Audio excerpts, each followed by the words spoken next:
wait till the night before Christmas to be good.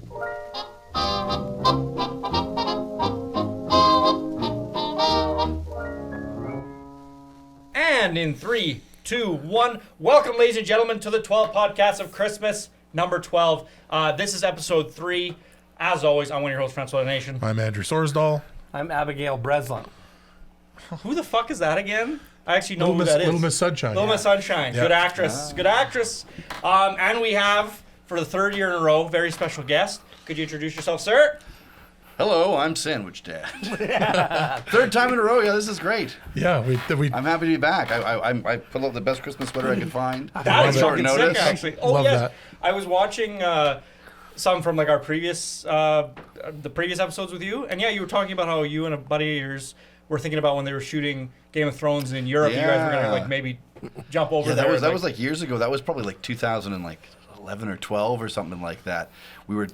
Both of our partners were at the time academics, and we were kind of just like following them. We were both in Ontario, and we're like, what if we just like hopped on a plane to Eastern Europe and made our way to Dubrovnik? Yeah. And then I could have been an extra in Lord of the Rings and Game of Thrones. Yeah, that was. But I mean, there's still more Game of Thrones world coming out, so maybe I can still get into one of them at some point. True. Yeah, that's That'd be they have cool. Night of the Seven Kingdoms coming out, and they're still Yeah. doing. I saw something that said George R. R. Martin's going to fix something or.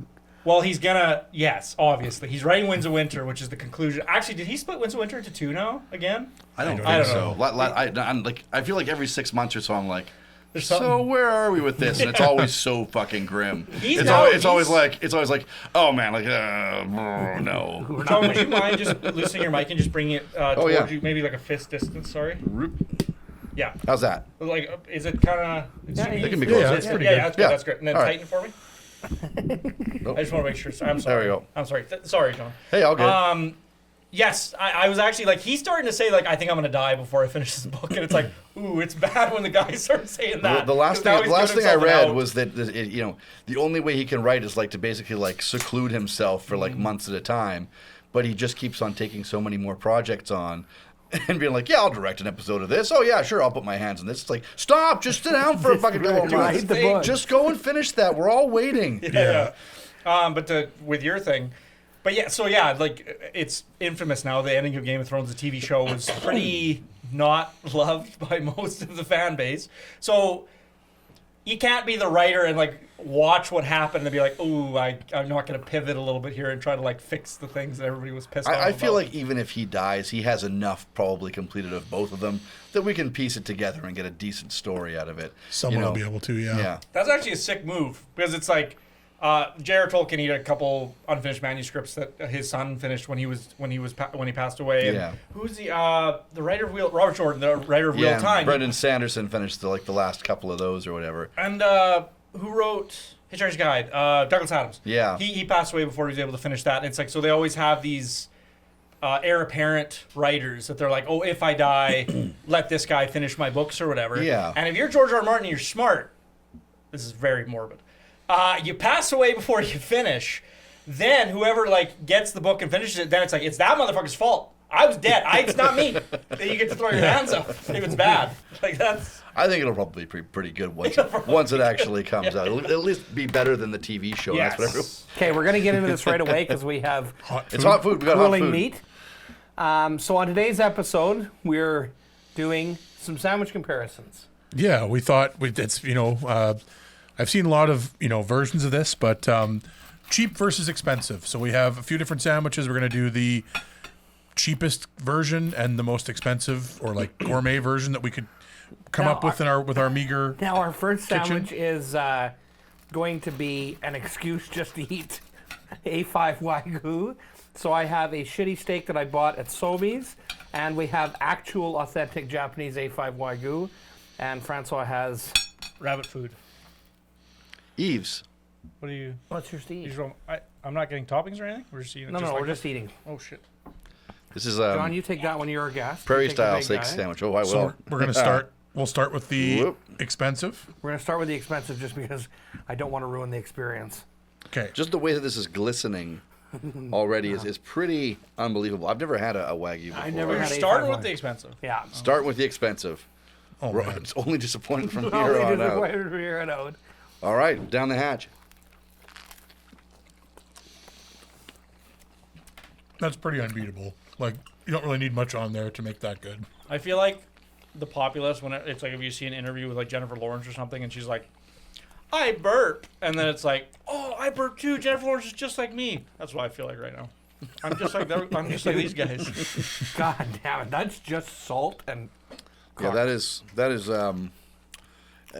People describe it. It just melts in your mouth. It just tastes like the essence of like the best beef flavor. Yeah, That's nuts. that's what every other steak you've ever had is trying to taste like. That's exactly it, John. Like, that's the essence of steak. Yeah, it 100% just tastes like what beef, what you're in your dreams it tastes like. And it's kind of cold. Yeah, it's not. so good. no, it's unbelievable. It's Where the hell did you find this A5 Wagyu? just at Summit Meats. Summit Meats, eh? Yeah, just at Summit Meats. It was a piece this big and it was $67. They also they do Honestly, fucking worth it. I don't disagree. Of all the expensive ingredients you could spend your money on, this is the one to splurge on. I've Especially had- if it's a once in a while thing. I've had Yeah. snow beef before, which is very marbled, but it don't touch that. No, that Like, that's just butter that holds together when you cook it. Like, you know how when you get like a good piece of very well seasoned fat on a steak and you're like, this is pretty good. It's like if this was all that, but also it was just it didn't, you didn't have to chew it at all. Just meathy. It just went down. Meafy, I called it. Meat and beef, meat. I'm probably gonna spend the next like several days trying to describe this as best I can, and then I'm gonna go to Summit Meats and I'm gonna buy one. I'm gonna give it to my wife, or I'm gonna save it for the next time that she's pissed at me. Yeah, And this is unbelievable. man. Summit Meats. It's also- like you don't need. It's just bread and meat. That's a sandwich. what does Yeah. some But- meats do? Before I forget, it's one of the few places in the city where you can get, that I approve of. You can get boerewors at Summit Meats, and it's one of the few places to me that it's like actually gets extremely close. Like, obviously they're not using the same types of meats and stuff, but it's like The proper South African yeah, sausage. you can tell that South African came and like they've iterated. It's phenomenal. It's where Is where there I like get a my proper seasoning. boerewors sandwich? Like for a sandwich, you mean? Like they just sell the sausage? Yeah. Oh, absolutely. Like it says in Canada, it says close. Come here, pal. Rogue dog. He smelled the food. The good stuff's all gone, buddy. Sorry. Hey, now go. He goes to the guy he thinks is gonna fall for it. I have 2 dogs. I'm way less likely to fall for it. For every other one, we have to do the shitty one first, because like we're gonna go and eat this gray steak now. Like, Okay. I think it was a good idea to eat that one that was still like had I some heat agree. to it. But I agree. But yeah, I'll. You want me to take the big piece again? You take the big guy. All right. You're the guest. And so what cut of steak was this one? The first one was just called rib steak. This is a sirloin grilling. Sirloin Just grilling. Your regular sirloin. It All right. actually had not bad marbling. yeah, because this type of sandwich where we're just bread and steak, there's nowhere for the ingredient to hide. Like, if it's a good steak, it's gonna be good. If it's a mediocre steak, it's gonna be mediocre. There's no cheese. There's no It's sauce. good bread. Like the toasting on the bread's nice. I actually like the bread a lot. It's inoffensive and good. The steak is still well seasoned. You cooked it great. Thank you very much, but it's a. After the A5 Wagyu, it's like, oh, like before probably would have been more than passable. I mean, I could just tell from the coloration. That's like you definitely were more attentive to the Wagyu than you were to the cheap steak. I cooked the first one, and I thought I had it quite rare, and I just put it in the warmer, and it did cook a little more when I pulled it. I should have pulled it a little bit earlier, but I was so worried about temperatures and got my own head. Now, this has more of like a roast beef look to it. So I do, audience out there, I do highly recommend if you can afford to indulge once in your lifetime in an A5 Wagyu. And you're not going to overcook the shit out of it, because that would just be a travesty too. Yeah. I was very worried because I thought I had the pan a little bit too hot. And now I have also the end just had a knob of fat on the end. So I'm going to be cooking with that for a little while, render that down. Okay, now we'll take a little break from sandwiches after, but we do have some other ones that are supposed to be hot sandwiches. The age-old question of grilled cheese: is it better with a Kraft Oh single? God, Oh, it's not so much of a grilled cheese as a cold cheese. cold cheese. That's all right. I did everything I could. We'll get the The colder spirit. cheese might give the fancier cheese an edge, actually. You never know. Yeah, that's Very true. much. It's true. It's all equally cold, so at least it's not. It was bubbly hot at one point. We gotta This get isn't those. like a. This isn't a Gordon Ramsay Yeah. Yeah. shitty uncooked grilled cheese. Okay, Andrew, take that guy. Let's do the do the Kraft shit single. one first. Fran, you. Oh, yeah. Thank you. Which one? This guy This one? here. The rest is the Bread looks Scottish nice. cheddar.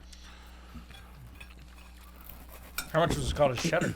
I don't remember. Not that expensive. Okay. The bread looks really Cheers, good. Toasted everybody. really well. Yeah, you toasted like cooked The perfectly. color is perfect.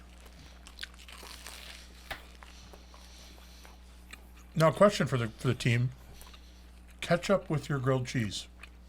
Sometimes. And he's all in. I'm all in on ketchup with grilled cheese. For my personally, I don't have a problem with it. I mean, I act like I do when my 15-year-old does it. But I have to keep her on her toes. I like it just the way that it is. yeah. But I put ketchup on it. See, my preference would be like tomato soup would be the peak.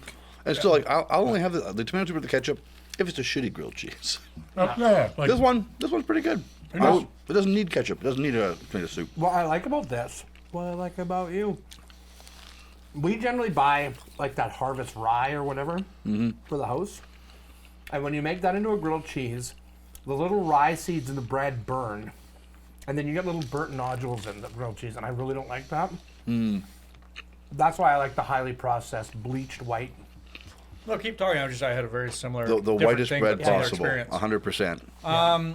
We got some sourdough from Save-On, sorry, and it was like harvest sourdough, and it had sunflower seeds in it. And my usual thing is like poached eggs on toasted bread or whatever. And with that, I was like, man, the sunflower seeds just fucking do not go with this. Do not Like, work. I do not like this at all. And then there was like a smell, like I would like when I was taking the bread out of the thing, I would smell the bread and I'd be like, man, it really reminds me of something. Like it's perfect for something. What is it perfect for? And PB&J. I was like, this is the bread that my friend's mom, when we were 7 years old, this is what she would use, or a similar bread to make PB&Js, and that's what it would be perfect for. And it just got me thinking about like how this, like a little, like you add a sunflower seed, and with poached eggs, man, I'm like, this is shit. But then I'm like, oh god, you put some PB&J on this, and it would be the perfect bread. Like a sunflower seed isn't gonna fuck with that flavor profile or whatever. Yeah. Okay, now last hot sandwich, and then we can break. This is a Scottish cheddar. Scottish So cheddar this is the grilled fancy cheese. one. Yes. This is the fancy cheese. fancy grilled cheese. All right. Is it a Are the different bread? Bread Yes, the same? this is your mother's homemade bread. Oh, and homemade excellent. bread. On home Scottish cheddar on homemade bread. Thanks, Jane. Look at that. Thank you, Jane. And we had Nice little cheesy crust there. Oh wow. we had a Welsh cheddar last year. For our roll for sandwich tribute. See, I appreciate this for what it is, but it doesn't come close to the other. It's not the same thing. No. It's a completely different sandwich. Yeah, it's true. Like it's almost not really a fair comparison because it's, yeah. This is a great cheese sandwich. I do think that your mother's denser bread goes well with the richer cheese. This would be way better with beer. Yeah, this Oh, this, yeah. this eats more like a cheese bun almost. Yeah, it does. Totally. Because the cheese got a nice melt, and I do think it kind of working in the favor that it's a little bit cooled down. You're right. It's not really a grill. I would never call this. I would never think of a grilled cheese when I think of this sandwich. Really. I mean, it still is a grilled cheese. It's just not the grilled cheese that we're all used to with the Kraft singles, and that's the hardest thing with trying to get a grilled cheese bread, trying to like make a grilled cheese better, is that there's also the nostalgia factor of it if you grew up with them. Yeah. And there's that. I A certain get- way that processed cheese and bleached white bread interact that is just a very special and unique flavor that is very difficult to recreate with any other bread or cheese. bread and cheese are amazing, both of them together, in any combination, What a any kind of wonderful bread, pair. any kind of cheese. Yeah. I'm also very impressed when I shredded this cheese for the sandwich. I had a little taste of it, and it was quite sharp. And I'm generally not a sharp cheddar guy, but it's really mellowed on the sandwich, or something about the sweetness of the bread has helped a lot. And it's not super bold and in my face, but I'm usually very opposed to a hard grilled cheese sandwich. My mother made them for me for years because she wouldn't make plastic cheese. And so I had to eat. And you know it's 1 molecule away from me. She's Yeah. like, I eat healthy. I'm like, I'm still getting fat. This isn't helping. It's not Plastic helping. cheese is not the problem. Yeah. I think we all grew up with mothers who watched Oprah whenever they could. And no matter what Oprah said, so Oprah once said that blah, blah, blah is 1 molecule away from plastic. And our boomer mothers have been saying it for like 40 Yeah, years. I exactly. just had this conversation with my mother the other day. We were talking about like cognitive dissonance. And anyways, so Just a gentle Friday. yeah, it was afternoon. jealous, right? But my mother was calling some people stupid. She was like, these people are so fucking stupid. Why would they ever do that? And I'm like, okay, let's not call everyone so stupid. You said Pokemon and Harry Potter would cause me to become possessed and demonic as a child. And it's like, you read that somewhere in some fucking book that you had. So like, let's not be too judgy of whatever. Let's be a little But careful. let's be a little, maybe. No, I love that. The plastic cheese comment. Because, yeah, that's a thing that so many, people just wrote off the craft single when it's perfectly fine. To me, this is like a setting thing.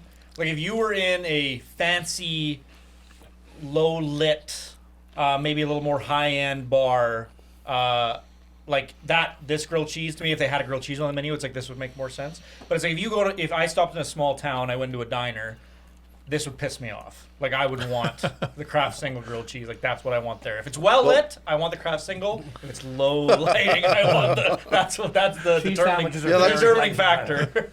No, that's fairly astute, I think. But I mean, this particular cheese sandwich, you're like, okay, I'd pay a bit of money for that one. Yeah, The grilled yeah. cheese, you know exactly what it is. You know exactly what's there. You're like, I can make this. Depending on the situation, I'd still pay a lot for it. I had seen there was a binging with Babish grilled cheese something, and he basically took cheeses and dehydrated them and turned them into. Oh, that was for macaroni and cheese.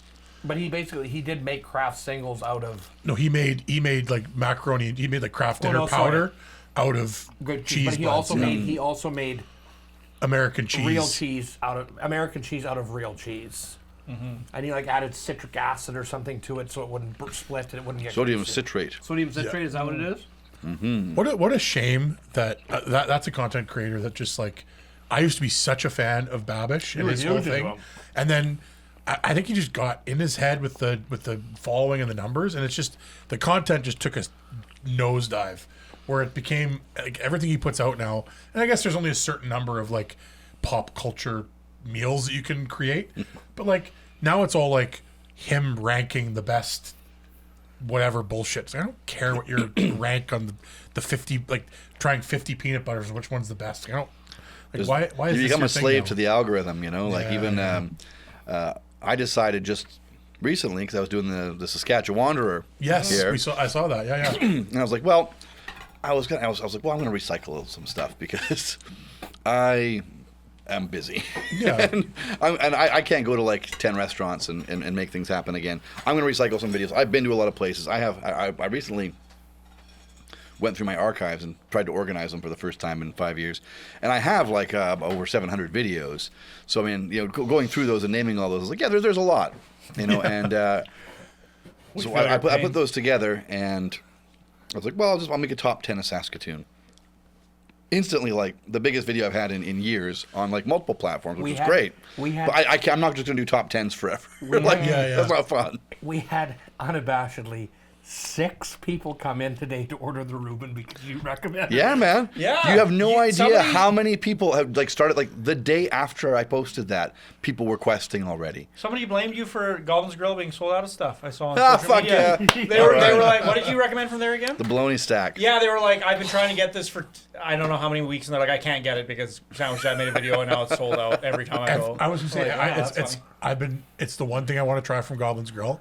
I asked for it, and every time I go, it's like, sorry, we're out of bologna. Oh, bummer. And it was before you even recommended it. So That was funny. Well, today Christina told me that. She's like, I've had 6 people come in. She's like, we should really like thank Sandwich. And I'm like, I'm gonna feed an A5 Wagyu tonight. Yeah, that works. Yeah, there you go.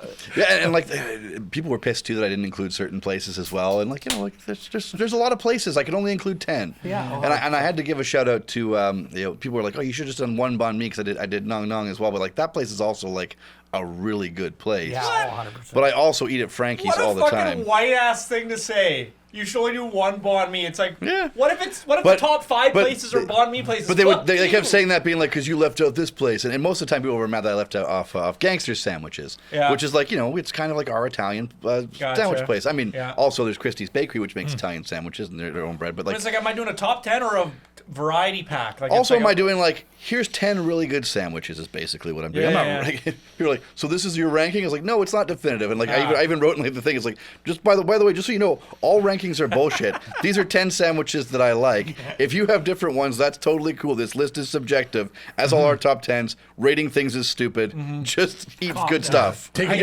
it seriously is I saw I can't remember who this was, but there's another Saskatoon-based or Saskatchewan-based influencer that did food reviews, and he went into some restaurant and then they saw him and he was like, "Hey, I'm this guy and I do these reviews," and they were like, "Please, just don't. Please, for the love of God." Yeah, that was don't." probably Clayton. I Maybe remember, it I remember was, him yeah. And saying that. Did he and quit like, completely?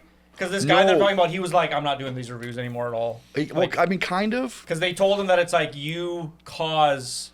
It was something cutting. They're like, "Man, you caused a lot of stress." He's or gone something." through that a couple of times, because he started out a few years ago, back when I was still in the Yukon. He was doing, just sort of as a lark, trying to find the best chicken fingers in Saskatoon. Yeah. And most of the time there's Cisco chicken fingers, and he knows that. It was just kind of like checking them out and tongue like in cheek, more or less. Yeah. yeah, but like found some really good places and like did like the rankings and stuff like that, and then he went on to try and do like the best pepperoni pizzas in town, which was also a super cool quest to do. There's so many places, and then like someone like gave him a bunch of shit comments and like shut him down on it, being like, it causes too much competition. It's like competition. It's for fun. It's like it's like we're trying to showcase all the great food that's in this city. Like just You're in the And restaurant nobody's business. doing it. Like, nobody else is doing anything. Like And the competition exists whether he does the thing or not. And here's Like, the you thing: have all these other like, restaurants you're competing. I know against. that if Clayton thinks something is like shit or something's bad, he's just not going to post it. And that's the same thing. Like if I go somewhere and I'm like, oh well, the video didn't turn out that well, or like the sandwich didn't blow my mind, I'm going to go back again, do it another time. I'm not going to post a video if I don't have like really nice things to say Bad about mouth it, right? influence. Yeah, Like yeah. especially if it's like a local place, I'm going to be like, no, I'm going to go back. I'm going to try something else another time, and I'm going to find a way to give them a good review. Yeah, that's kind of what I thought. It was like, I think as long as you're not pitting places against you, you're like, this place is so much better than this place, or you're not being like, this is shit. Like, And I think the problem with him was he was trying to find the best one, and so people put it into a competition. It's like, right. he's trying to find the best one. He's trying to try them all. It's what Yeah, he's yeah, doing, totally. And and it was kind of recently. I think he stopped doing the food ones. So this must be who I'm thinking of. Yeah, and I did one of the because he did the best noodle bowl in Saskatoon, and he and I went to Nong Nong together actually. And he got the noodle bowl. We both got the noodle bowls, and I got a banh mi as well, and ranked that. Well, not ranked it. I just reviewed it. But the Nong Nong noodle bowl ended up winning. Tying for third for tying a 3-way tie for first place. And every time I go into Nong Nong, they're like, "Have you seen Clayton lately? We love that guy." I was like, "What about me?" But they like me too. Yeah. But they really like Clayton. Yeah.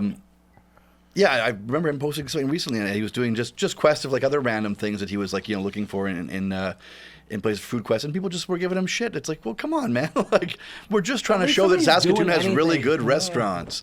And he was going far too. He was like trying to find the most Saskatchewan bar in Saskatchewan. And he's still doing that stuff. Yeah, he's still doing all that. But yeah, I'm surprised. And like, it kind of made me feel bad because like, I don't really go in and like be like, hey, I'm going to rank your restaurant. I go in and I film something, and if I like it, I post it, Yeah. And like, I'm not like filming people. I'm just kind of filming the food and the outside and kind of thing. Yeah. But I'm not like, and I feel kind of bad because I'm like, I don't go in and like ask permission because I also don't want any I don't want them to know who I am or give me any special 100%. treatment. I don't take any. want the regular I don't take any free food. You know what I mean? I mean that's not necessarily true. Like the other day I went into Frankie's, which I go into like once a week, and there was nobody in there, and like they were like, you can have one on the house. And so like in the many times I've been there, they're like, we're gonna give you one at least. Yeah, well, is it that nice? Yeah, But I love them there. They're the best. So I guess the positive to take away from it is like at least it seemed like he was, if anything, it caused him to like reflect and then be like, maybe I can improve in some ways and maybe whatever. Yeah. And so like maybe that's the one positive takeaway from it. I hope it doesn't, because like the video I saw, he was so discouraged, and I was like, oh, yeah, that's I really hate when sad like to see. well-meaning people who are doing good things and who Yeah. are really like. Here's the thing with Clayton too is like his viewership isn't just Saskatchewan, like he's all over, and it was the same with me. Like I remember when I was in the Yukon, I was seeing Clayton's videos, and like we were chatting like when I was still in the Yukon kind of thing, and I knew a lot of people in Ontario who were like watching, and like other big influencers, Canadian influencers, see his stuff and are like, "There's great stuff in Saskatchewan," and then they're gonna want to come here and showcase stuff that's exactly. here too, right? Like it shows that we're not just some like backwoods podunk that no one knows anything about. You know what I mean? The great way to keep the backwoods product thing and start fucking complaining. Exactly. Shut the fuck up. Our Leave Clayton alone. Some, Fuck you, our yeah, that's Saskatoon. it. Some people want that. It was what the fuck did I watch the other day? There's a documentary somewhere in the United States, but this is kind of a crazy example. But I was watching Wild Wild Country again, which is about the cult in the United States that they bought all that land and they created a city overnight, basically not overnight, but like it's on Netflix if you want to watch it. Wild story. But you watch that and it's interesting because like at the beginning, the townspeople, in my opinion, are like fully in the wrong. Like they're just like kind of racist. They're like, we just don't like that these are different people. Like because they did everything legally. It's like we legally bought all this land. We legally it's all legal. Legally. And then they're all being very xenophobic, for lack of a better word. And then obviously like it progresses and then it becomes like us versus them, and then the cult starts like they start doing like terrorist acts, and then it's a little less like cut and dry or whatever. Yeah. But you have these types of people that are like, I moved here because I don't want to be on the internet. I don't want my town to be on the internet. I don't want any sort of whatever. And it's a weird clash because like a little podcast like this or like with Sandwich Dad or whatever. It's like obviously we're trying to like reach out and like maybe speak to people who aren't just residents of Saskatchewan. Yeah. But it's like there is like this contingent of people who are like super uninterested in that, and like to them Saskatchewan is insular. Like it's supposed to be insular. Yeah. And it's a weird And there's also a thing I think specifically with Saskatoon, maybe other places in Saskatchewan, but like I'm on Reddit a little bit, not a ton, but I see our Saskatoon all the time. Like it pops up in my feed regularly, and the amount of people who complain about the city, who I'm almost positive have never been anywhere but Saskatoon, and it's like if you have any perspective, you kind of realize like Saskatoon's not perfect. Obviously, every city has its pros, cons, and things, whatever. But it's pretty like there's lots of great stuff in the city, and lots of like it's a desirable place for a lot of reasons. Oh yeah, and to just like be shitting on it all the time, it's like it definitely is the people who have never left Saskatoon, or maybe like came to Saskatoon and it's the big city or something. Yeah, exactly. You know, but I know that even one of my friends who still lives up in Dawson City in the Yukon, he comes down and visits his family every once in a while, and he's like, I can't stand the way my family complains about this city. So they're like, do they not know what they have? They're like, oh, I can't park right in front of the restaurant downtown. It's like, it's a downtown in like a fairly sizable city. Sorry, you had to park half a block down. Yeah. What are you mad about? Yeah, it's It is very funny. I had this because that exact thing just happened to me the other day. We were going to OEB, and there's like just like 2 blocks down. There's like this big parking lot, and it's very easy to park there. But I got to OEB, and right away I'm pissed off. I'm like, there's not fucking parking right in front of the fucking restaurant. What the fuck? It's like, I do that every morning. When I can't park right in front of my office downtown, I'm like,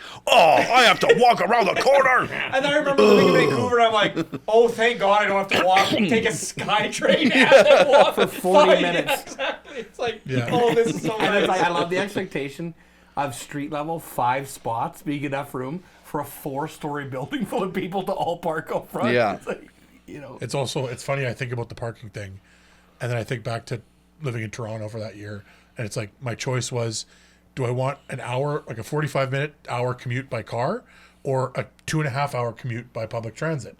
And that was my choice. And here it's like, oh, you have to park around the corner, like. Oh, boo. Boo-hoo. Everything's 15 minutes away. Oh. Or if you don't mind walking for an extra 5 minutes, you can park free on a residential just on the other side of Idlewild. Exactly. Yeah. Such a silly thing to get all. And then and the crime. People get so upset about the crime. It's like, is it really that bad here compared to like other places? I think it's the same. It's the same. I was gonna say, like, it doesn't. I've never really felt overly unsafe. Like, but I also like. I feel like you use common sense, just like any other city, and you're probably fine, right? The last city I lived in was Whitehorse, and Whitehorse is a terrible city for crime. Like, you really have to lock your doors if you're in Whitehorse, 100%. Some teens will come by, and if your door's open, they're getting your shit. Like, I did not. I thought it would be like a open door, small community. Not even a little bit, because it's all Ontarians. So Yeah, right. Yeah. That's the problem. I agree. How long do you have to be out of Ontario before you're not in Ontario? you're always an Ontarian if you're in the Yukon. I'll tell you that right now. Sorry, guys. That's fair. I get it. It's my greatest shame. No, it's just I also have like a beef, even though I lived in Whitehorse for like 4 years, I have a beef against them because when I first lived in the Yukon, I lived in Dawson City, which is, the real Yukon, the former capital. They took it away from us. Too far away. There's no road there, they said. We don't need any roads. But it's the government town. It's where, like, everyone comes and, like, something like 70% of the people there work for some kind of government. And most of them come from other places because, they need people and the salaries are good. The homes are way too expensive. But I mean, it's also just, you can buy a $800,000 condo that overlooks the Canadian Tire parking lot. You know what I mean? Yeah. You're like, oh. That's a beautiful site. Isn't it? Yeah. Yeah, especially the new color scheme and stuff and the new graphic design. Oh man, Yeah. if they started putting up condos at like Preston Crossing, I mean, people from Whitehorse would be like, only $400K? I'm down. I have It's half the price of my place looks over the Canadian Tire parking lot in Whitehorse. my place has this. It's my shitty Canadian Tire too. And the only view is the Shoppers Drug Mart parking lot. And I gotta say, it's like, it sounds shitty, but God, the entertainment I've gotten out of the Shoppers parking There lot. is a proclivity for people to do things in particularly shoppers. People during go their parking existential lots. crises. I've seen at Shoppers least parking lots are 40 of always them. the worst parking Yeah, lots the in worst. town too. No, the worst. Like the one in front of Center Mall. It's the worst. Wait, Worst if you wanna area of that see- parking lot is in front of the shoppers. If you want to see people pacing on a phone, fucking stressed out of their mind. Oh, it's in Yeah, front the of one shoppers. The one on Shoppers parking 8th lot. Street is like different groups of vagrants in modified vehicles Yeah. with knives being on 8th Street. It's like, Tuners. I'm on 8th Street, I've got a knife, and we Yeah. gotta I go to know. shoppers. And that one's open late, so you're like, oh man, there's some shit going down. They've always got their hood popped and they're just tweaking something and getting ready to stab another person. Should we do our next sandwich? John, what should we do next? What does your palate crave? A bologna or a PB&J? Ooh, you know what? Let's start with the bologna and we'll have the PB&J for dessert. Why don't we do that? That's Yeah. a good. So we've got We realized that before the show that the compliments is actually more expensive than the harvest per kilogram. If you look this was on sale, that's why. Regular price, the harvest is more expensive than the compliments. at- okay, Gotcha. that makes So sense. that would be a confusing one. Not that that's necessarily a judgment of quality. I don't know. Always. The color is definitely different. What is your take on that color? Well, the compliments one is more the standard bologna color. This one is verging into European bologna color, like almost like a lion or sausage. It's What? Oh it's no! I'll get it. I had it turned right off. God, the disruptions. My dog, my furnace, Andy's constant drinking. Hi, Andy. Let's see. Let me smell that one. We're doing the Sandwich Dad smell test here on the Let's see Brisbane here. podcast. Okay. So Resident they bologna both expert. have a smoke. That one has more. I can already smell that one has more like the myrtleberry unique bologna flavor. That's Right, the right. bologna flavor. It comes from myrtle berries. Myrtleberries. Same as mortadella. Mortadelle. Andrew loves the Sopranos. Gabagool. This one almost has like more like the this one almost has hot more like dog? a hot dog, and this one has a bit more of like the bologna. I liked it. But we'll see. So this is I was the good saying bread or the earlier cheap to bread? Andrew that this Dutch crunch bread that you've got here. I made it once before for one of my birthday sandwiches. It's sometimes they call it tiger bread, And it's a really, really soft bread. I think there's like some, like enriched dough, usually very soft, with usually like some milk powder and things like that. Oh, nice. But the way you get that crackling on top is once the loaf is proofed, you do a little mixture of sort of flour or rice flour and water. And I think maybe there's some yeast in that too. I can't remember. But you do like basically a paste that you brush over top of the bread before you put it in the oven. And that's how it makes a little crackling pattern on top. Huh. Yeah, this is kind of a cultural bread for you. This is a culture for Well, I was like, where are you getting this Dutch crunch bread here in Saskatoon? I was like, oh, someone went to the Stonebridge Sobeys, did they? Preston Crossing had it. Oh, it's a Preston. Oh, there's two Prestons, right? Because they're both technically on Preston. Oh, Right. That's it. I It's was the Preston confused. I'm like, Crossing he went one. all the way. I said to John, he went. All I the thought way. too. I was like, Yeah. you're a bit closer to the Preston Crossing. I forgot about the Preston Crossing Sobeys. I always do. Okay, so no, we want the good mustard on this bread, and we're going to use that bread for the shit sandwich. What do you think they're going to replace the Preston Crossing Best Buy with? Because they tore that motherfucker down. They did. It became a missing tooth in that entire thing. I couldn't Yeah, believe it's they weird. just got rid of the whole thing. Yeah, I was like, somebody else will move in. It's like, no, tear the building down to its roots. Yeah. Okay. I wonder if they're gonna. I really do wonder Which what makes they're you gonna think put it's there. like maybe the structure itself was. Now, weird? here's my quote. This is a group to... Oh, they're just gonna make a bigger Canadian Tire. good. Oh, for Christ's Really? sake! How much bigger can you? That's a big Canadian. More tires. More tires. Do we want to keep the good sandwich wood and simple with oil. bologna and mustard, or do we want to add the Welsh Scottish cheddar? Yeah, you should probably add the cheese to it. Yeah, I was gonna say because if one has cheese and the other doesn't, then it's Yeah. Sure, we'll do this. So one's gonna be cheap cheese and and good cheese. Gotcha. and oh yes, Scottsdale. lesser bologna, I guess. Lesser. Okay, this is the harvest. No, this is the harvest. No, this is the harvest. Oh, that. Oh right, yes, no, that's the harvest. You're right. Yeah. John, what do I do? 2 slices? Yeah, I would do 2. It's funny the harvest. Rest assured, Brad. It almost feels like it's a cheaper bologna. I don't know. Like Yeah. It doesn't look as cultured. it looks neater, Where's my knife? but it's lighter. And like I say, the lighter gives almost like a European bologna looking quality, which isn't a bad thing. It's just it's unusual. It's not our standard bologna. Okay, well, as usual, we'll give John the big piece. Okay, and then Fran, I need to... What do you want for bread? Because you're not doing a better and worse. What? You're just You having get to one. choose your bread. You get to choose your bread. I don't get. You guys don't have fancy bread, not fancy bread? Well, yeah, but do you want a fancy bread You sandwich? should probably and just a- take the Dutch Crunch. Why can't? You want 2 sandwiches? Well, should I get as close as we can get to each Well, of we the can. things? I just don't know if you want to eat 2 full. That's Family Guy. Like the guy who invented sliced bread. I want a sandwich, but don't want 2 whole loaves of bread. Okay, yes, no, I will make you a full Dutch Yeah, crunch. and then cut it in half, and I'll just take a half home and put it in the fridge, and then Okay. I'll take 2 halves home with me, 1 cheap half and 1 less cheap half.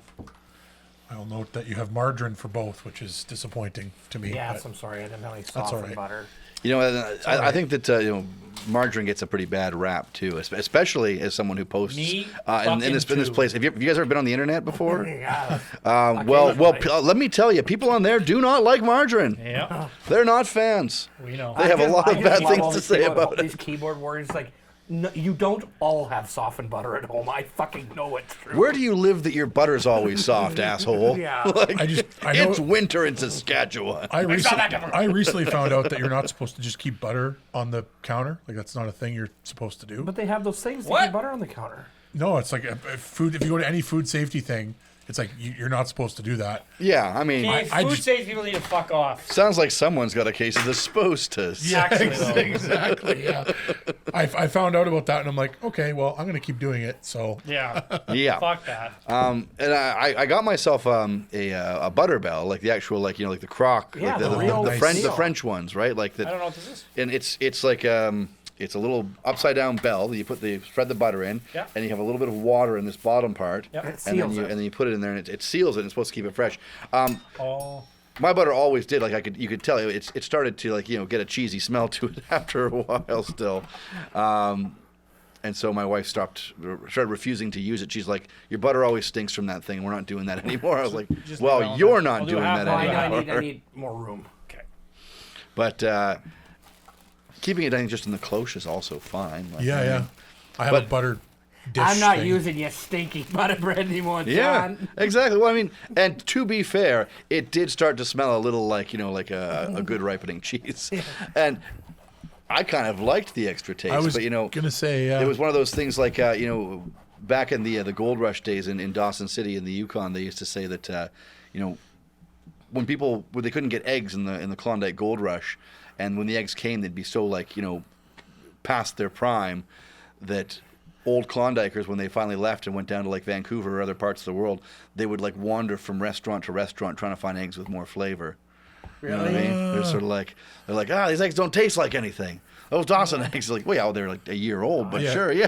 they're aged. They have a nice interesting. sulfury taste. That is very interesting. I recently again completed the Yukon Trail again by Mac. That's the Nice. Same bologna one, The same same. bologna. What? That's the same one you just No, did. it's not. No, No, that's the Man, compliments. You've got a bad fucking eye for bologna. I'm crazy. I don't. It's not a thing I buy often. Sorry. I didn't even see the other one was there. I'm You've done. got a I'm miserable done. little bologna eye. 2 slices, sir? No, just one of cheese, I think. I think the cheese, I'm always good with one. I like a 2-to-1 cheese to Yeah, bologna so I don't. ratio. For those of you who don't know, there is a. Why did I do butter this? side, yeah. I was used to making the grilled cheese. For those of you who don't know, there is a PC game. No, it's MS-DOS, I think it was, by the same creators of Oregon Trail called Yukon Trail. Oh, okay. And if you've never played, you can play it on your browser, but you start. You start on your way on the Klondike Gold Rush. It's really cool. Where do you start? Seattle, Washington. Okay, so you gotta get And on a then you boat. can either go to Dyea or Skagway, Oh, and then you make your way across the border. nice. Yeah, very cool. For those at home, you probably wanted to take the way from Dyea because that would take you over the Chilkoot Trail. Yes, The- I've gone over the Chilkoot Trail many times. The White Pass was known as the Dead Horse Trail. All your horses will die. Oh, your horses will die. Boy, there were a lot of dead horses on that trail. Okay, so this is a John. This is a John. Man, my Like the guy who uses prostitutes. That's what I'm Yeah, trying to get at. yeah. I'm there. And but no, it's really cool. You don't do much. It's kind of a point and click nonsense game. And I've never gotten the best score, for fuck's sakes. Do you make it to Dawson though? I don't Oh think yeah, Yeah, oh yeah. I've struck it rich. I just didn't Nice. beat the high score. Okay, Fran, you're doing this, and I need more of your bologna. You got that. I've recently got my. Well, I think by recently, I think like 10 years ago, I bought my dad the book Gold Diggers by Charlotte Gray. Because, I used to work up in Dawson for a long time. He must have either read it again or has just read it recently. Because now every time he sees me in the last month or so, Nope. he starts talking to me about the Klondike Gold Rush once again. Mustard. Jesus. And it's the best thing ever because I get to relive all of my Klondike Gold Rush knowledge. And, when I kind of lived those books. Well, that's what we were having fun. Like when we were shooting the thing for the Radiant. Like one day, Andrew started talking about There's a his creepy dream thing for you. script, and it's Yeah. like you're like My interesting, you obsession. should bring up. The Also, Mad Trapper Rat River. Yes, coincidentally, Yeah. like I also know the Tale of Sam McGee by heart. Most. Yeah. I'm like, this is weird now. As everyone should. As we should. I'm a bigger fan of the shooting of Dan McGrew personally, but I like them both. Okay. The meter of Dan McGrew is a little bit more challenging. Yeah, it's definitely. Sam McGee is not as hard as. Okay, let's do shit. We're gonna do. sandwich. All right. Okay, so that's your bottom sandwich, That's John. the bottom one. All right. So this is real traditional. Bakery white bread, Oh yeah, this looks pretty Kraft good. single, Ah, French's yeah. mustard. Passes, I love passes fucking the smell cheap test. mustard. I love it so much. Boy, that tastes the same every time. You're never going to be disappointed. Does not miss. I was saying earlier, I just did a video and I haven't posted it yet. Maybe I will have by the time this comes out. But I read an interview with Alton Brown. Ooh, I love Alton. It was around the pandemic. I think it was for GQ or something. But he was asked whether he likes to have a fried bologna sandwich or a cold bologna sandwich, and he said he does both. He takes 1 or 2 slices of cold, 1 or 2 slices, and fries them in the pan, and then mustard on the hot side, mayo on the cold side, and then sometimes a little bit of like thinly sliced onion in the middle. But I tried it. I put a bit of cheese on my hot bologna too, because I'm not having a bologna sandwich without cheese. And Really enjoyed that one. there's something about it. I was saying earlier that it's more about the flavor. It really kind of it makes the flavor better, because the hot bologna has its own flavor, but it also has like this, the heat of it always makes me feel like I'm gonna get heartburn like immediately. You know what I mean? Oh yeah. And the cold one, it has like that sort of like that really like pressable, squeeze it and it'll stay texture. Yeah. And you love that, and it has that uncooked bologna flavor that you like. When they meld together, you get just like a little bit of that extra texture and a little bit of that contrast from the hot and cold, and somehow the two flavors of bologna come together as one. You're like, oh no, this is the ultimate bologna flavor. It's the full spectrum. The A5 Wagyu of bologna. Yeah, the A5 Wagyu bologna. And this might be as good as that Wagyu we had earlier. Well, let's not go nuts. Let's not go crazy. Yeah. I do think that's like a not paid attention to enough thing in food making, is like how ingredients are layered and stuff. Like you just brought up, like it's like that sandwich I told you about, my personal favorite of my vote for like the best sandwich I've ever had, which is in Vancouver at a place called Bon Temps? No, not Bon Temps. I think it was in Bon Ami. Bon Chaz. Bon Chaz. Bon Chaz. Yeah. And anyways, the neat thing about how they cut their sandwiches is like they cut a wedge into it, and then they Right, layer. yeah, you told us about this. Yeah, I showed pictures. Yeah. And they, anyway, so they layer like the lettuce and like the cold ingredients on one, and then they have their cold cuts or whatever. They have a couple different types of sandwiches. But I remember when I was in film school, I'd always get like the turkey sandwich, and I remember just eating that thing and being like, God, this hits so much different, just because it's Where like the ingredients are. yeah, the stuff that's not supposed to be soggy isn't soggy. The stuff that's supposed to be soggy is soggy. The whatever. That little wedge just like That's elevates it to me. I think that's like the McDLT. McDonald's used to sell a sandwich where all the cold ingredients went on one side and the hot ingredients went on the other, and then you put them together. I'm Yeah, a and big Jason proponent. Alexander with hair was the spokesperson Yeah, for it he back in was. the 80s. Yeah. He was the McDLT guy. I forgot about that. Have we talked about one of the most disgusting sandwiches I've ever seen someone try to consume? Not that I remember. A friend of ours went to Subway and ordered egg salad, tuna salad, avocado, and hot sauce. It just, It just immediately fell apart. and he knew the whole time. Yeah, it was just like just wet bread. So Sometimes you just got to try things, Yeah, it was definitely an attempt at something. To his credit, he ate the whole He fucking ate the thing. whole But thing. What's that? that like meme video where it's like the guy goes, I don't know if it's Subway or whatever. No, it's like a burrito place, and they're like, "You're the boss, man. You tell me whatever you want." This burrito is like, "Oh, I can tell you whatever I want." Yeah. And he's like, "I want hot sauce." He's like, "Oh, okay." And he pours hot sauce. He's like, "I want another thing of hot sauce." It's like, "Okay, sir." It's like, well, we might as well do another thing of hot sauce. It's just- I think it's a He's reference like, oh, to. he says he can wrap anything. He's like, Yeah. oh, I can wrap anything. Like, I can Oh, make yeah. anything into a burrito. It's just liquid the whole time. Oh, he wants beans, but just the bean water. Bean water, yes, Yeah. just bean water. And hot sauce, yeah. I can wrap Well, it. maybe a little bit more bean water. It's like the classic Tom Green going to Subway and like, can I get it a little more toasted? Can I get a little more Yeah. toasted? Until it's just like black. So because I did tune in to your Saskatchewan Wanderer stuff. Tell us a little bit about. Did you get approached? Did you approach? No, usually if I approach, I never hear anything back from anybody. Right.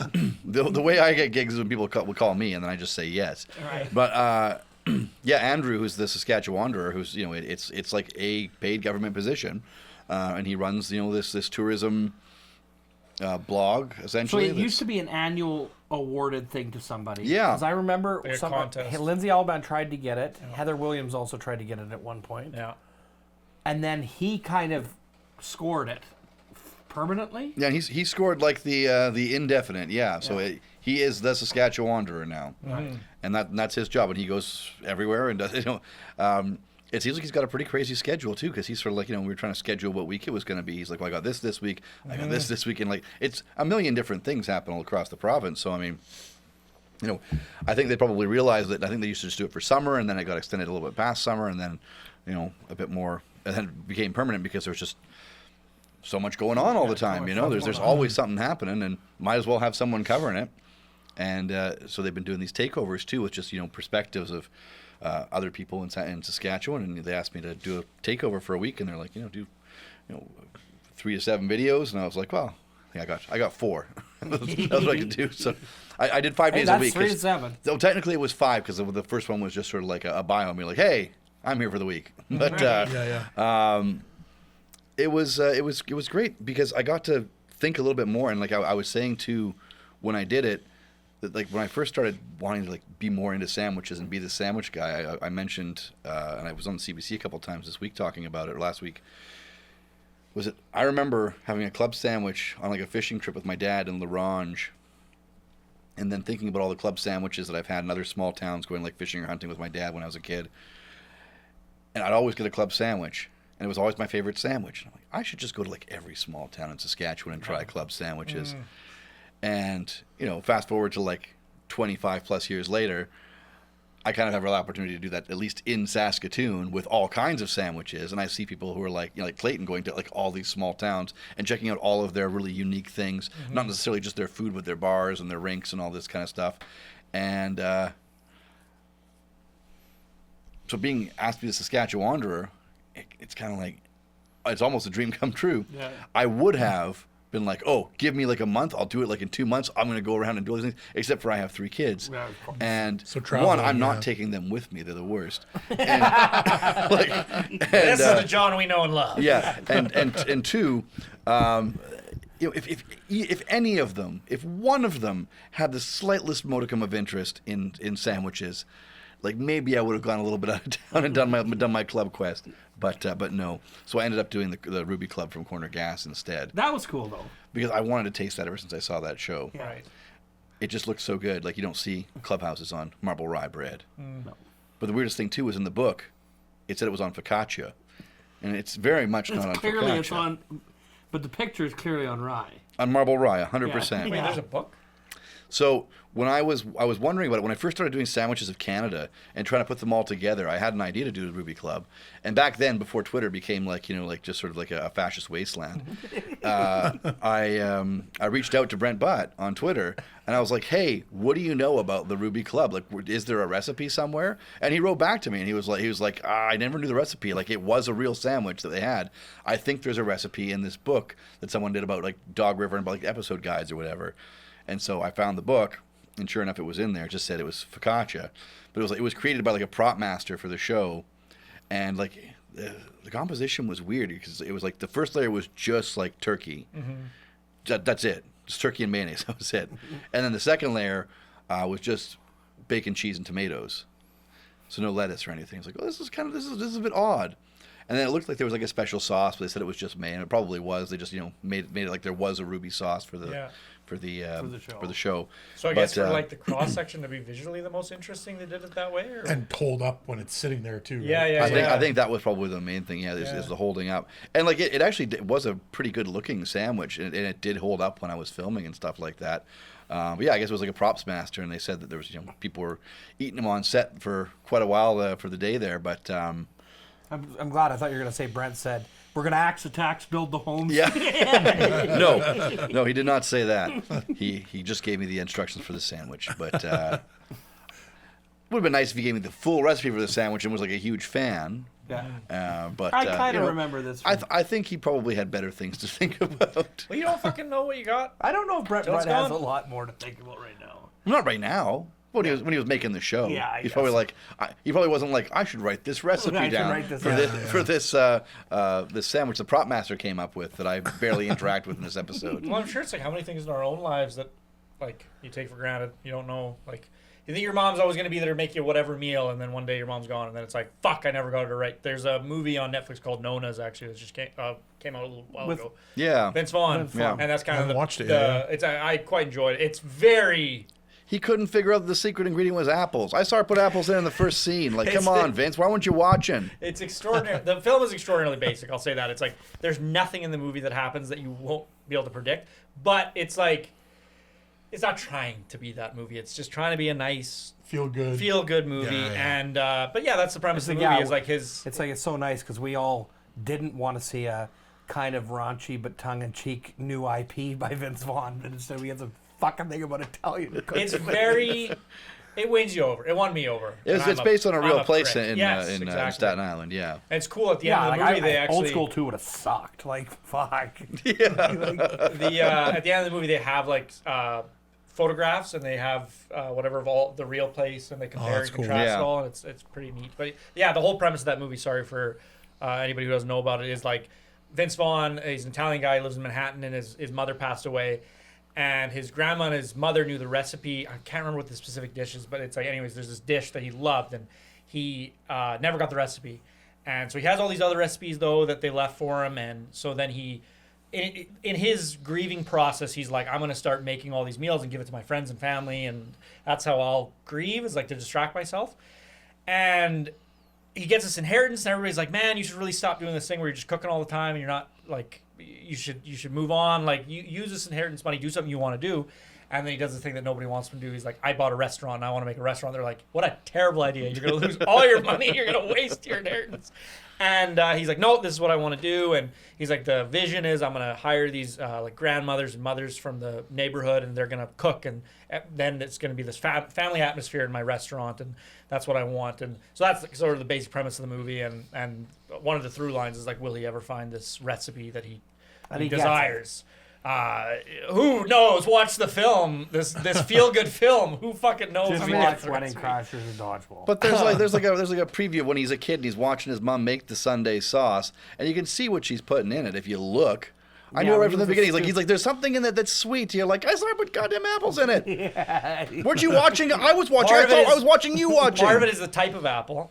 Oh, who cares what type of apple? Just put an apple in it. Well, they address that. They say that, he actually says, I've tried this, I've tried this, I've tried this, I've tried this, but nothing is quite right. So that's part of the plot. Is like he's like it's hyper If specific. your Like it favorite needs to apple be. is Red Delicious, Yeah. fuck, that's still bothering me. What? Yep. His favorite apple is a Red Delicious apple. You're a Hands down, fucking psychopath. No contest. What Red. group were we in where you told people that? And I was like, don't say that out loud. I don't say There's like nuts. 4 of us who agreed. No. Yes. Oh, that was Yes. all in your Red head. atrocious. Yeah, they're terrible apple.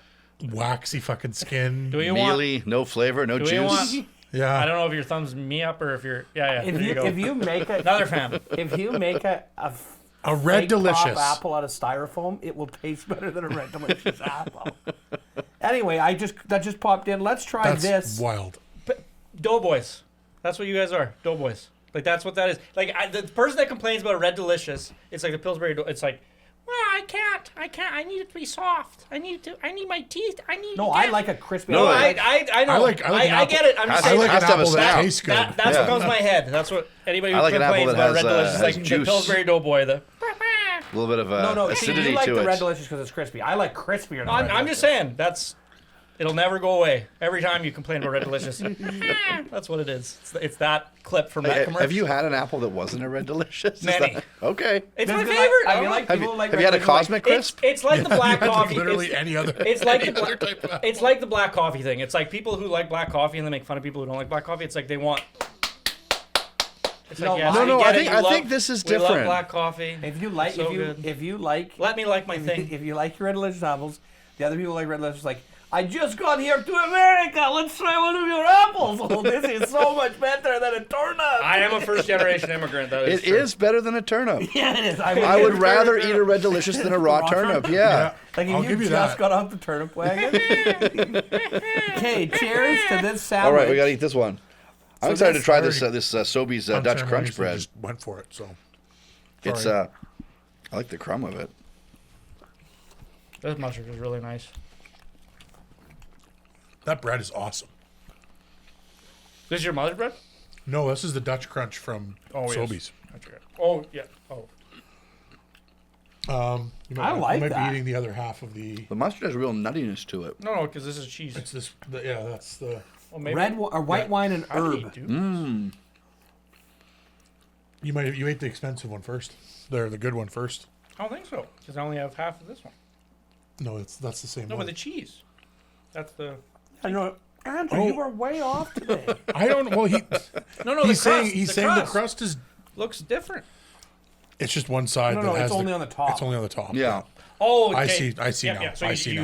used the I see, Diagonal I see. cut. Gotcha. Yeah. So you got all bottom. You got all loaf pan. Gotcha. I like this. I do too. The bologna is different, but it feels like it tastes more expensive than bologna. It does, especially with the bread and the cheese. I think that kind of helps elevate it, and the mustard for sure. I didn't think I was gonna like that cheese in there at all. No, I still like the first one better. I'm still like that classic bologna is just kind of unbeatable, but this is good too. I feel like it's kind of like the grilled cheese. They're almost. This fucking mustard is good. I think I'm with you on, but it's kind of like the grilled cheeses. This is a different sandwich. It's a different Yeah. sandwich. Yeah. It's just the ingredients are so. Yeah. I think once you put like a really nice, sharp, artisanal kind of cheddar into something, You've and, lost and you're comparing it with Kraft single. with Kraft single, and people still do shit on the Kraft singles all the time, but like they have their place. I mean, there's that whole thing in like that movie, the Menu, where we're like, Yes, I love that movie. and I actually did not like that movie, but I did like parts of it. I mostly just like I don't know. I had my own problems with it. I'm not going to get into. Yeah. But they weren't like food problems. They were sort of like It's a making weird- me uncomfortable problems. Yeah. It's a weird. That style of movie is very weird. That Yeah. like horror adjacent. And like that's Yeah. really not my kind of movie. This is where Voldemort kills everybody on the island because they're assholes. Yeah. Yeah. Well, almost everybody. Except the chick. But in She- when she gets the in that double too, like cheeseburger he with makes her like American the hamburger, and she's like it has to have like processed cheese on it, this fancy cheese. Like I would never dream of putting anything else on a hamburger. Yeah. Like, he's like the world's most pretentious chef, right? Yeah, exactly. He's like So I mean, Yeah, what is it? American cheese is the only cheese that belongs on a cheeseburger. yeah. Yeah. Ray Fiennes? That scene is fantastic. When she's That like, scene is incredible. Yeah. there's, well, it's something. I was like, how'd you grow your nose back? I was waiting for the. I'm out again. That would have been way easier. The way he says it, it's so shit in the movies, too. You're so right. I like it. One of my favorite memes that was going around like years ago is a kid with a stick waving it around, and the guy's holding the camera. He's like, "This, you don't even know what you're doing," and then he screams, "Get over!" And the kid like jumps out of. Out of the way. Just jumps out of their skin like scared of the. I of the screaming. really liked that sandwich. I did not think the Scottish cheddar was going to really do it for me. I'm more of a Welsh cheddar man. I do like a Welsh cheddar personally. I mean, a few hundred miles difference, but Yeah. Red delicious. here's cheddar, another I think. mind boggler for you, gentlemen.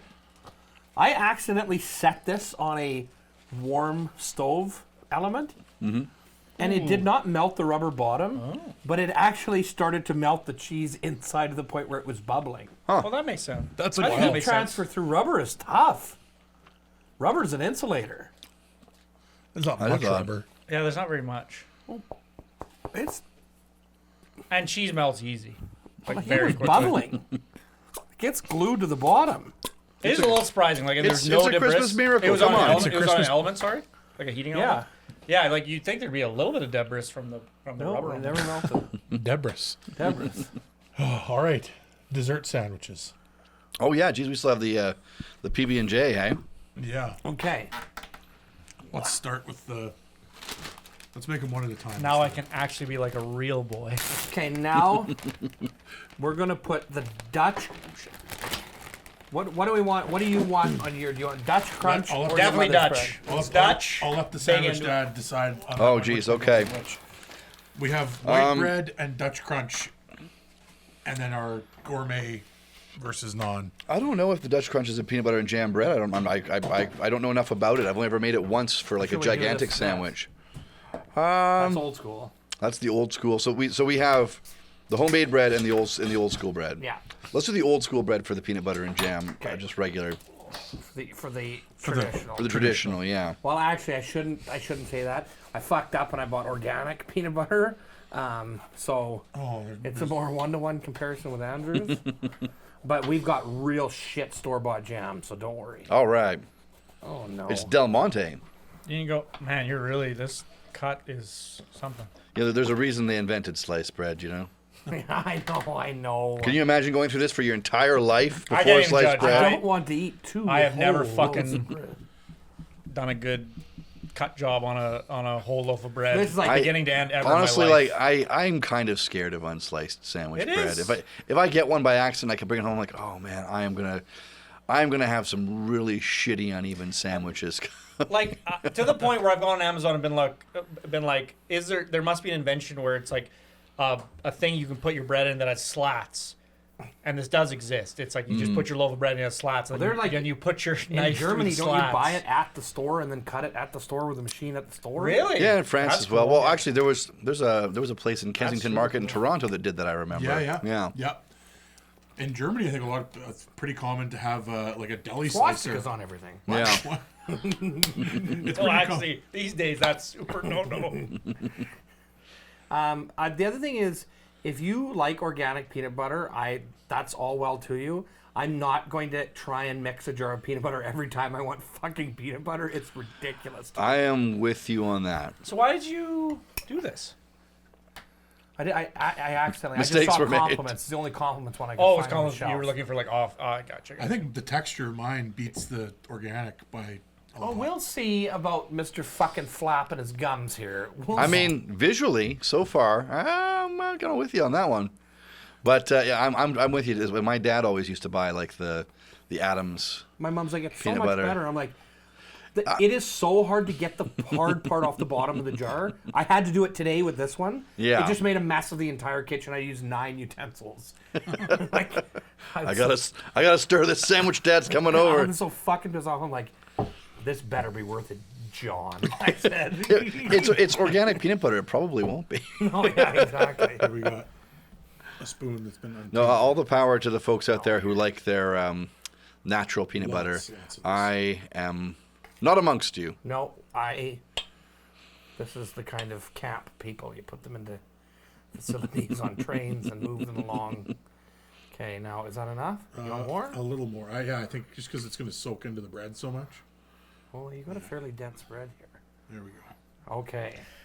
Here's a random Holy, did she bake a nice question. dense loaf? I love a good Is there a jam memory any of you have where you remember having a specific type of jam for the first time and being like, wow, this was I think unreal? your autism spectrum is very much about it. It's like, do you guys remember the one thing that my mother used to make? I That was very ableist and rude of you. I know. I was Kind of gonna say fucking I remember the jam first time I memory. had crab apple jelly. I don't. Okay. That I was- can was gonna probably. say, like, my mom made crab apple That jelly. was fucking it was wild. It was terrible. But the crab apple jelly. well, my mom made it, and she's Yeah. not known for her culinary prowess. I remember the first time I finally got to have like Welch's grape jelly, because I've grown up only like strawberry, whatever, and so the grape, it was just like so much sugar, so sweet, and that was like, holy shit, that's what jelly's supposed to taste like. Yeah, I think I can't remember when I first had grape jelly, but it's definitely different. All right, let's. What's the combo here? Sorry. Del Monte strawberry Oh, jam. this is the not. Homo. For organic peanut butter, that's not terrible. I'll admit it. It's not as bad as I thought it was going to be. I have not had a fucking PB&J probably in 3 years. It's good, but yeah, the organic peanut butter is really showing itself. Oh yeah. And I don't like that jam really. It's got a weird aftertaste to me. It's very sweet. It's very sweet. But like corn syrup sweet versus like, yeah. Because I like a sweet jam, but when it's got that like Okay. corn syrup, not a Final fan. sandwich of the night. All right. Let's see if this one's might be a little. Are you ready, Andrew? Yeah, I don't know. A lot of ego right. hiding in this I one. well, I hope it's good. It's my first time with both things, so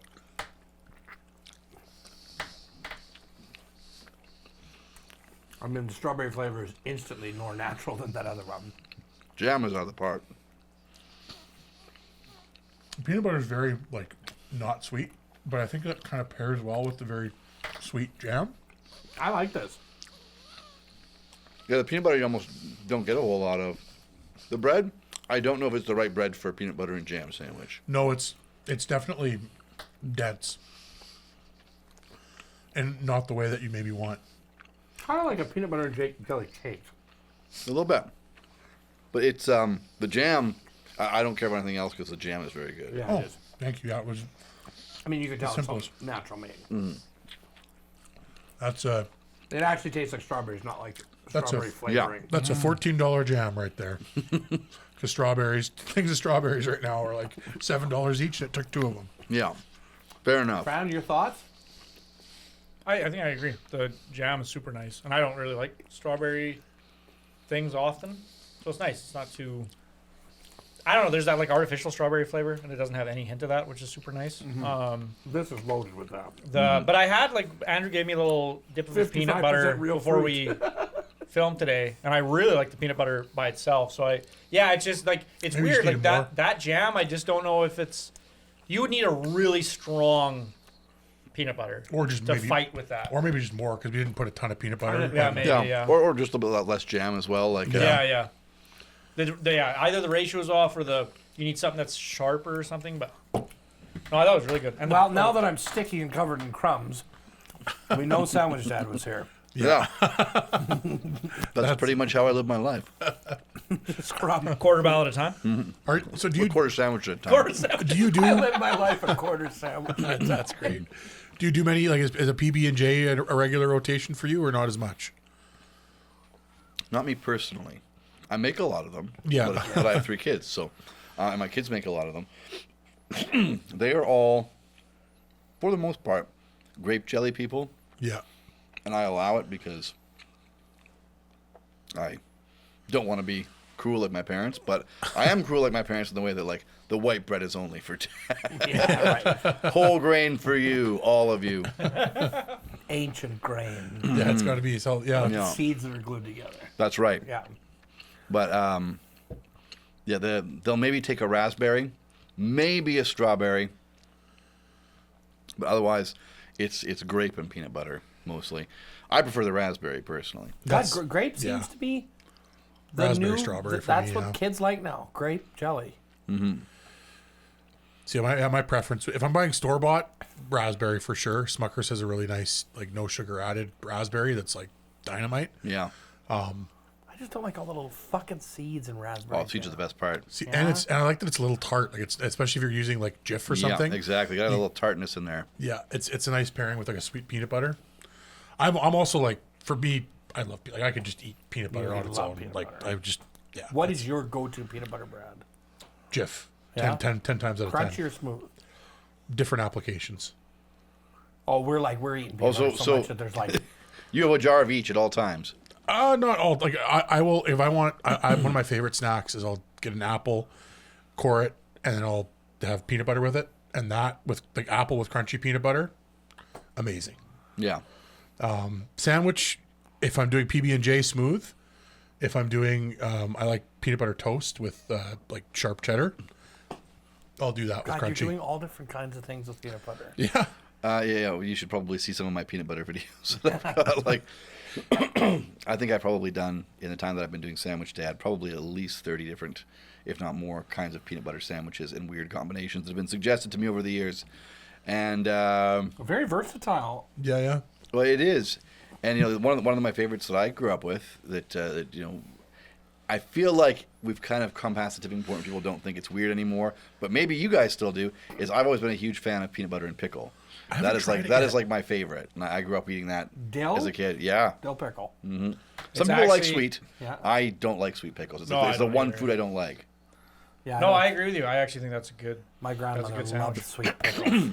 I like a sweet. Actually, Jars the of few- sweet pickles. I like a sweet pickle can't in stand certain application, but like I wouldn't be mad if I never had one again. Like Yeah. I'll take a dill pickle 10 times out of 10 over a sweet. Sweet pickle on like a hot beef sandwich, maybe with like Yeah, beef and cheese. exactly, I can yeah. deal with it then.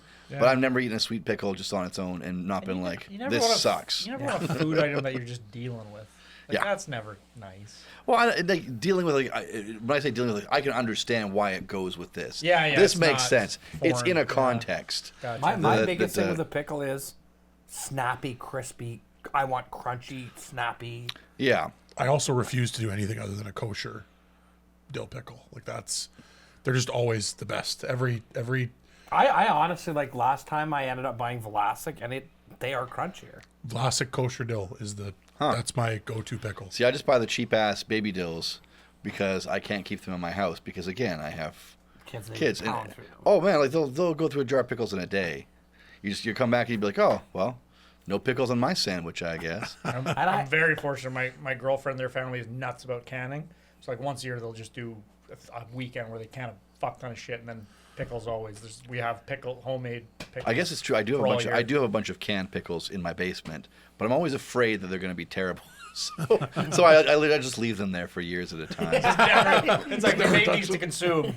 Let's not consume them. No, it's always my wife that'll live in it. She'd be like, "Okay, well, let's bring those out. It's Christmas time. You're bringing out your pickled whatevers," and I'm like, "Oh, I don't know if you should put those out. I don't know. I don't know what's gonna happen with those." And like, I don't do anything weird or different. I never expect them to be good. I'm always like, oh, They're probably just delicious. They're probably just so I just good. put a bunch of vinegar and salt in there. That doesn't sound right. I think I fucked this up. I don't think you should try these. And they're always great and they're fine. Just like I don't trust them. I don't trust the pickles that I made myself. That's so funny. It's like these homemade artisanal pickles. Like, I don't think you're gonna want to go in Yeah, there. that's you guys can open those. I'm not Get touching the them. ones with the bird on them. Or Yeah. Have you ever had like a fermented pickle versus like a vinegar pickle, like water, salt, fermented? Yes. I don't think so. It's like I did a half sour. Yeah, like a sour pickle, I guess. Yeah. Yeah, I did one because I wanted to make that stupid pickle sandwich that everyone was making. So I had some really nice big pickling cucumbers that I grew last year, and I had one that was like just the size of like a pretty decent sized jar. And so I found like the half sour pickle recipe. I did the half sour because I had talked to my other sandwich friends before, and they're like, "Yeah, full sour is gonna be shit. Like just it's gonna be too much." And I was like, well, I think a pickle in general is probably too much to use as bread for a sandwich. It's like it seems like an idea that is literally just a stunt food. Yeah. And yeah, it was. It fucking sucked because of course it did. And like the pickle was fine. The actual like just sour pickle was fine. It kind of tastes more like a deli pickle, like you'd get like at Schwartz's in Montreal or something like that, or like the pickle was good. I liked the pickle.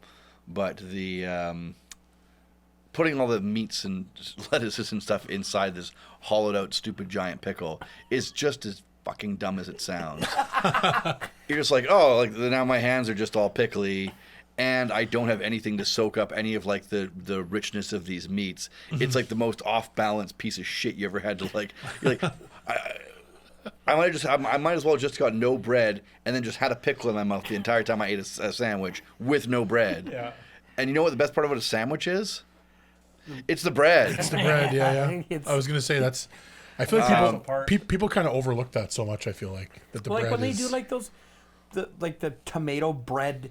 Like I always see the people on the In-N-Out burger with the tomato. Like it's just so wet. Everything's so there's nothing to absorb all the flavors and meld everything together. Yeah, and that's the thing. Like, the pickle's not absorbing any of the flavors from like all the friggin' sauces or the meats or anything. It just or the slides cheese. off. more. Yeah. It's just So wet. It's like when you see someone. I feel the same way about that with like the whole like lettuce wrap or whatever, as the way I feel with people getting well done steak with ketchup. It's like just order a hamburger. You don't want a steak. Just get a fucking burger.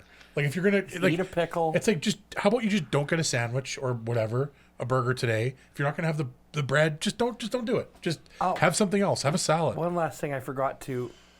You were really into the chopped sandwich. Oh yeah. What are your take on chopped sandwiches? like I understand. I get it. I think it was fun for a second when someone did it. And then everyone was like, every second video for a while was like, check out this chopped viral sandwich. I'm going to make a chopped sandwich out of every sandwich I could possibly think of. And it got to the point where it was like, oh my God, like doing the chopped salad, like, grinder salad or whatever, like with, the Italian meats and the oil and the vinegar. You're like, okay, fine. I like that one. Yeah. It's kind of annoying, but it's like, yeah, like that is a fine sandwich. There's nothing wrong with it. Don't eat it like that every time.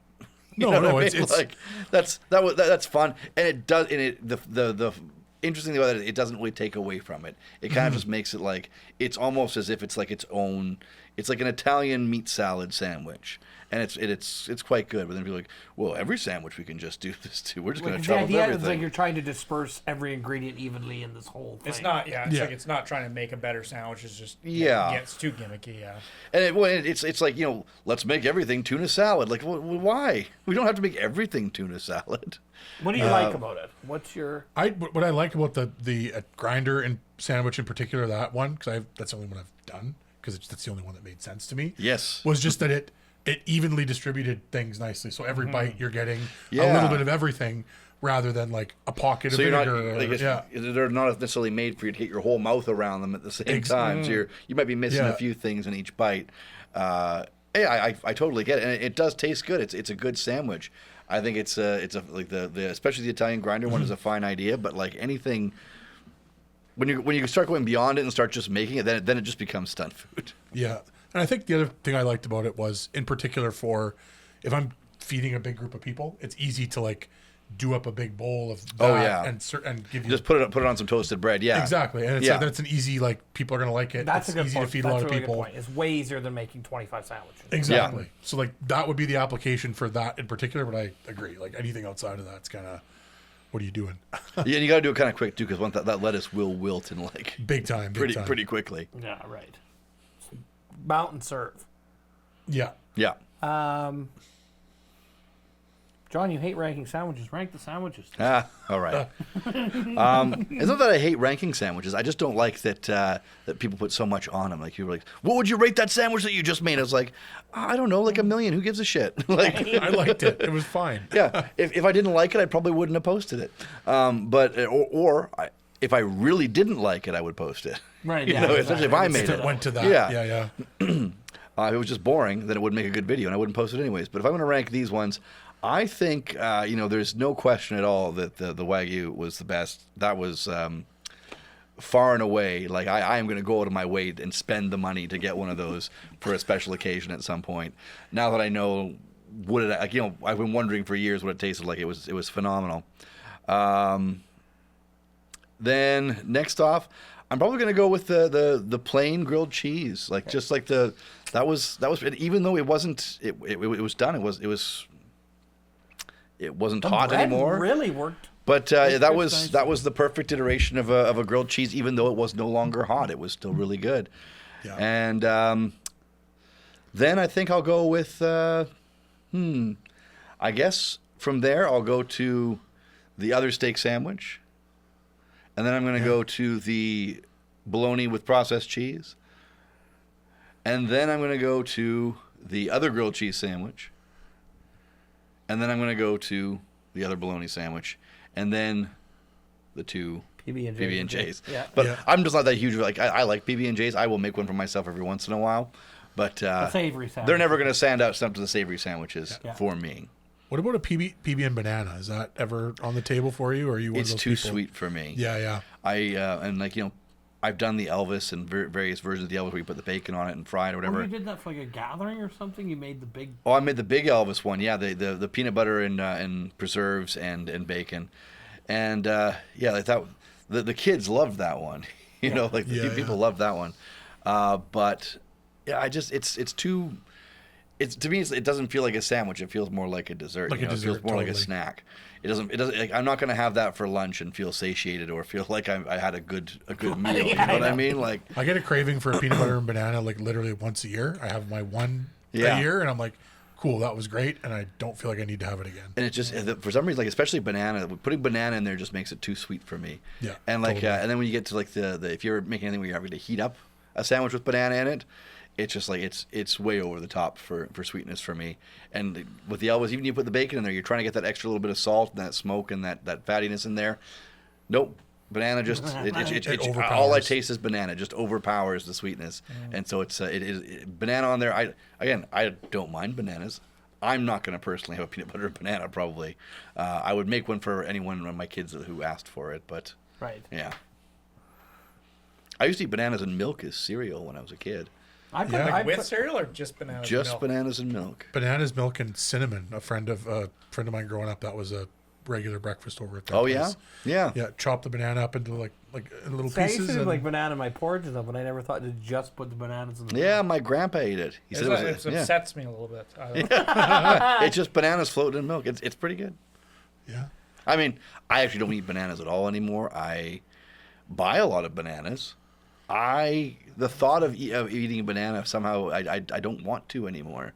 I think I'm off bananas. Yeah, You were eating a I'm lot of totally bananas done with and bananas. milk. I'll never eat a banana again. When I was a kid, Yeah. And that might be. they also give me fucking wicked heartburn. is that right? Bananas give me Interesting. wicked Maybe heartburn. it's all the sugar. But and like people in my family, they'll be like, "Oh, if I have nothing, I have to have a banana. I have to have a banana." I can't. Oh, my sister's just ramming bananas at everybody. Oh my Everything's God. banana. Bananas are great for kids. No, but great like, for kids. Very David's healthy. just like granola and bananas, and let's have a fucking T-bone steak and a whiskey and talk about it. Like, You don't only have to have bananas and granola. I'll talk to my the thing nieces is, and nephews when they turn 19. We can As sit as down a and have parent, beer. as a parent who's packing lunches, the thing that's nice about a banana, for kids especially, Ram a fucking banana is that you at 'em. can throw it in the lunch. Little You don't need to potassium cut and it fuck up. 'em. It's an easy here. There's some fruit in your That's lunch. Yeah. substantial. So it's actually a good amount of food too. Speaking Yeah. of Yeah, John, it is substantial, but like, yeah, I always heard that, like, it's like, oh, once you turn 40, you're gonna eat like 2 bananas a day. I tell you what, it's like, nope, I hate them even more now. Actually, that's like that Josh from Good Mythical Morning. He did that skit about his son making lunch for his son. Yeah, the And creatine it's like powder and creatine powder because he's got a bully that's beating him up at school. Because they have all these super dads who are single and really jacked now who make videos of them how they make like really high-end lunches for their sons. yes. So their ex-wives, their Oh, new husbands can see them. what a terrible form of content. What a terrible fucking form of content. Those 100%. Those stupid fucking videos where it's like it's a mom or it's a dad, and it's like, this is what I cook for this is what I make for my son who's shy, and he won't get school lunches, and then it's like some fucking bento box that takes you an hour and a half to make. Or It's- they're- or you like, are not making that shit every my day. name's You're a Melanie. fucking liar. My name's Melanie, and this is how I cook for our family of 13. Pull out! Like, someone pull out! 13 kids? Like, in this economy? Are you fucking kidding me? It's always like, It's like they're eating sand. grab a That's all we can bottle, afford. grab the largest tray you can find. Grab a bottle of Heinz. Pour the Yeah. entire bottle. Yeah, ground beef and ketchup and a bottom of cheese. No kidding. Every ingredient is this. Yeah. Yeah. I've often thought about doing like all right, this is how I'm sandwiched out. Here's how I make my kids' lunches. And it takes me an hour too, but it's because I'm standing there being like, oh, fuck. Just please. Hey, you're 10. Why don't you make your own lunch? I don't know how. Please do this. Do this video. Say, this is sandwich, Dad. This is what I make my kids for lunch every day. And so it's about 10 seconds of you just staring at the counter. Nothing goes on. Yeah. Then a kid comes up to you and you just see him like really aggressively grab at your pants and it's just like rip. Yeah. He's like, Dad, I gotta get on the bus, and you're like, ah! He's just screaming and then hard cuts. That's it. That's not too, other than the bus, that's pretty accurate, honestly. I don't remember, but there was this comedian sketch about putting your kid in the car and then the walk around here. Louis C.K. Yeah. Yeah, Louis. Oh, that's a little vacation from Yeah. your kids. Yeah. He's like, Like, that- Being a That's parent's all my about time. it's all about the little vacations you get. Yeah. Like you put them in the car seat, you close the door, Yeah. walk into the driver's Yeah, seat. it's pretty true, actually. Oh, Louis. Walking back from, like, once you see them go through the school doors, it's like, okay. I have like a few minutes before I have to go and do my actual job now. And then you get to come eat sandwiches once a year to basement. Exactly. That's not so bad either. Yeah. They're watching the new episode of Stranger Things right now. Oh, it did it premiere tonight? It premiered tonight. Oh, hell yeah. So they're all watching that. Well, that's probably better than watching this program. No way. Much more high budget. You got friggin' Wagyu over here. We got Every year we're a Wagyu little TVs. fancier, aren't we? Yeah. John? Any new things, Sandwich Dad, coming up that we should know about? Oh, for our geez, fan? what's coming up? You know, a lot of the things I just did. You know, I just did the Saskatchewan Wanderer thing. Probably more stuff coming up in the new year. I don't know exactly what yet. I've got a few more Sandwiches of Canada things going on. I've got some, potential longer form videos that might be coming out kind of soon. Maybe specific stuff for YouTube at some point. But as of right now, just kind of steady as she goes. I've got queues of about 6 to 10 videos that are in my phone right now that I just have to find some time to edit.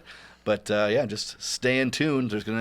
I'm not going to stop. How about that? The content's been great. The content's been great. I've been staying tuned and Same. Yeah. checking things out. And your YouTube is growing pretty strong, actually. Well, we're getting there. Trying to. It's the only place that actually, eventually might pay me something to do this. Yeah, so. Hey, if you ever want to do a sandwich podcast, we know some people who could help produce it. So All right. Well, hey, there might be an episode of Sandwich Talk, which is me and Barry Underwood from Sandwiches of History and Jim Nice. Beheimer from Sandwich Tribunal.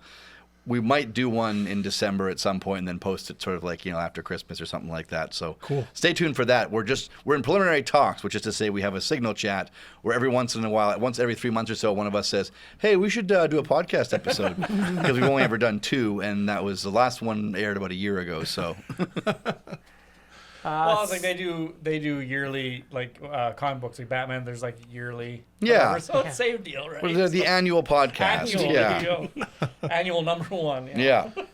Yeah. Stay tuned for episode 4. I don't know what we're doing on episode 4. I don't know. Andrew knows. Something, some stupid shit. I don't know. Some goofy thing. Okay, thank you, John, for joining us. Thanks for having me, guys. Take care. Fran, last word to you. We'll catch you on the next episode. Thank you so much for tuning in.